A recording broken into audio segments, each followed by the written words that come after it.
کہ الحمد سے لے کر والناس تک جس قوم کو یہ بھی نہ پتا کہ الحمد سے لے کر والناس تک اللہ نے اپنے حبیب کی عزت کی کتنی آیتیں نازل کی ہیں، گستاخ رسول کی سزا کس کس کو قرآن کی آیت میں موجود ہے، اور وہ بھی اٹھ کر بات کرتا ہے کہ ممتاز قادری نے قانون ہاتھ میں لی۔ ہاں، جس کو میں بڑے مجمع میں کوئی مجھے بتائے پورا قرآن کا جس نے کوئی مطالعہ کیا ہو کہ کتنی قرآن کے اندر آیات ہیں جو اللہ نے اپنے حبیب کی عزت کی بیان کی ہیں۔ ویسے تو سارا قرآن ہی حضور کے لیے نعت ہے نا، لیکن خاص کہ جو میرے حبیب کو دکھ دے اس کے لیے یہ سزا ہے، جو میرے نبی کی محفل سے اٹھ جائے اس کے لیے یہ سزا ہے، جو میرے نبی کے گھر کھانا پک رہا ہو تو اس کے تم نے دیکھا کیوں ہے میرے نبی کے گھر، تم نے میرے نبی کی آواز سے اونچی آواز کیوں کی ہے، میرے نبی سوئے ہوئے تھے تو تم نے باہر سے پکارا کیوں ہے، اور میرے نبی کو تم نے رائے نہ کہا کیوں ہے۔ ہاں جی، یہ جنہوں نے اللہ کو دکھ دیا، رسول اللہ کو دکھ دیا، ان پر لعنت ہے دنیا آخرت میں۔ دنیا میں لعنت کیا ہے؟ دنیا میں لعنت یہ ہے کہ اس کو قتل کر دیا جائے گا، اور آخرت میں اس کے لیے لعنت یہ ہے کہ اس کو جہنم میں داخل کر دیا جائے گا۔ ان کو پتہ ہی نہیں ہے الحمد سے لے کر والناس، انہوں نے ایک ہی جی اسلام لا اکراہ فی الدین، دین زبردستی نہیں۔ تے کون کہتا ہے زبردستی ہے؟ اسی کسی نے ڈنڈا مار کے تو کلمہ پڑھایا نہیں۔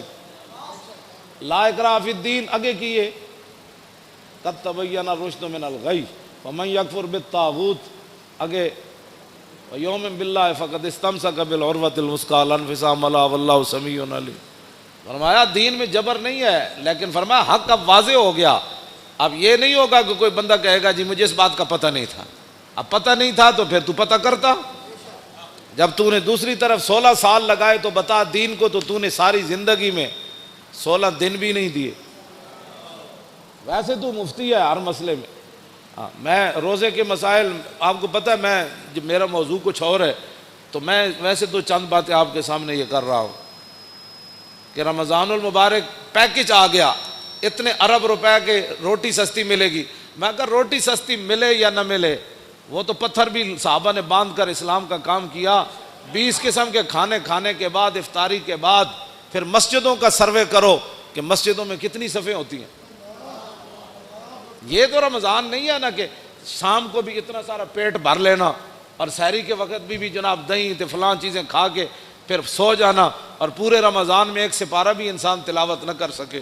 تلاوت خود کیا کرنی ہے، امام کے پیچھے سوا سپارہ کھڑے ہو کر وہ سن بھی نہ سکے، اگر کھڑا ہو گیا تو جمائیاں لیتا رہے، اور کھڑا ہو گیا تو جناب کھردیاں جناب کوئی 8 پڑھ کے جا رہا، کوئی 9 پڑھ کے 10 پڑھ کے جا رہا، کوئی 12 پڑھ کے جا رہا، کوئی جناب پڑھ کے جا رہا۔ بس امام جو میں اگر پیچھے کھڑا ہو جاؤں نا دوسری صف میں تو مجھے اتنا خوف آتا ہے کہ اللہ کا عذاب ان اگلوں کی وجہ سے میرے اوپر بھی نہ نازل ہو۔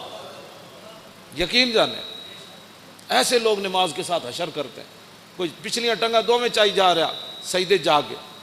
ہاں جی، انہوں پتہ ہی نہیں کہ 3 انگلیاں ہر پیر دیاں لانیاں